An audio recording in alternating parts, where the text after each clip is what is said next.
cassava, which botanical name is Manihot esculenta. Let me tell you the story of how we got Akpu in Igbo land and in Africa. From the 1st century to the 16th century, there was nothing like cassava. But there was a tree called Akpu in Igbo land.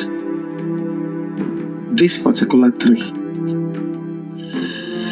Now, Akpu is a sacred tree which our ancestors acknowledge, for they said Akpu Budibia. Akpu is the spiritual native doctor.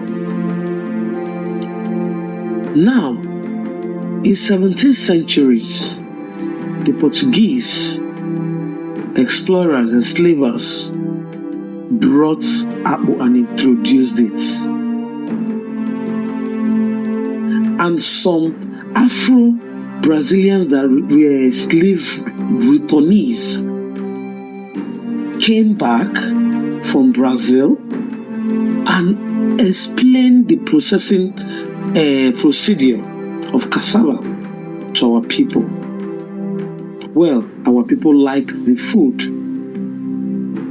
and indulged seriously in it and started eating Akpu. This cassava have a very similar features with the sacred Akpu tree Igbo people reverend. And I know that other parts of Africa also reverend this particular sacred tree.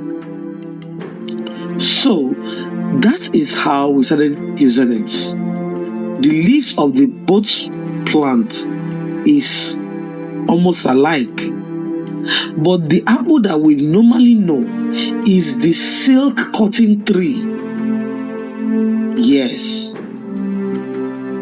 In fact, those days, the rich men in Igbo land don't eat Akpu, and the Dibias, they don't eat Akpu because they see it as slavery food, because yam is king. Even though Akpu, cassava dominated the market because it can feed crowd with lesser amounts, but yam is expensive.